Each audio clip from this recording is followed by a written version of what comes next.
I think everyone's looking forward to South Africa being in the UK for the next 2.5, 3 months or so, because it bodes for an exciting tour with the opportunity to really make history and set themselves on the path to being a world leaders again in terms of both red ball cricket and white ball cricket.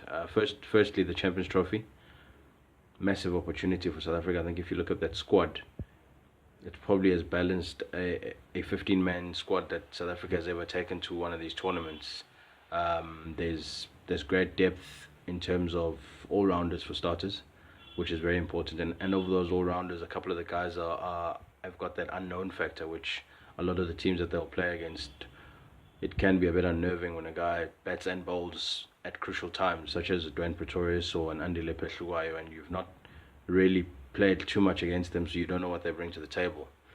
So I think that plays into South Africa's hands.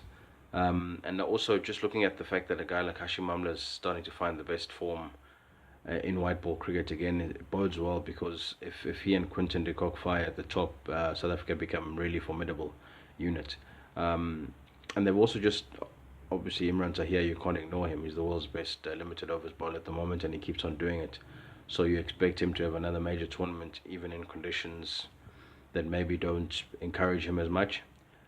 So all in all, you look at it and you say that this is possibly South Africa's best opportunity to win an ICC event, and then use that to kick on to the World Cup, which is now just 2 years away, to be played in the same country, same venues, against pretty much the same opposition. So it's a fantastic opportunity to put a marker down, and then say you're coming back for the big one in 2 years' time. Lunga, first of all, thank you very much for your time and your input, and obviously what you have to say with regards to the much, anticipated tour of the UK of the Proteas. First match getting off tomorrow. Yes, it was a pretty up to standard home summer. How we managed to get back on track, winning ways across all formats. Since that India tour, up until today, looking at the one-day side, tell me what you think. Well, I mean, I think it's good that we're getting one-day cricket going on now, because it's been a while since we've had cricket.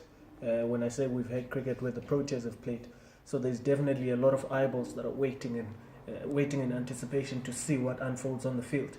In as far as the Proteas and the limited overs cricket is concerned, yes, they started on a very, very low, and I think that was across all formats, and there were question marks that arose, as question marks do arise only when you start losing. And I think they've done well to bounce back, and they've bounced back in style. They did well in South Africa against the Aussies. They did well even when they travelled to Australia. They did well in that series in New Zealand. So I'd say right now they're in a pretty balanced state. They'll be happy to get going in England, against England. They've done well in the warm-up matches. And they'll be happy as well to have Monamokel back in the side with that experience. And I think it's a well-balanced side in terms of experience. You can't measure the skill of a player until they get onto the field on that day. And if on the day they don't turn up, well, you might as well have a player that's playing for the SAA side. So in as far as skill and measuring the skill, that doesn't matter up until on the day, because the player has to show up on the day.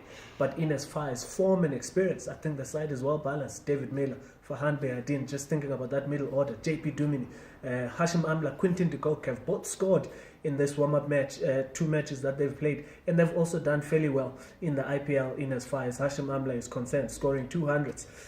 Quinton de Kock unfortunately missing out on that IPL because of injury, so he definitely needed to score. He scored a ton in the one game. And just speaking about player and skill and not showing up in the next game, because Quinton scored a century in the first warm-up game. In the second game, he was bowled out LBW. You've got to show up every single game. And I think that's what's going to matter in this format of the Champions Trophy, because you lose one game, you're out, basically. In as far as the team and the balance, I'm pretty much settled. As a South African supporter, I'm pretty much settled, and I think it's a well-balanced side.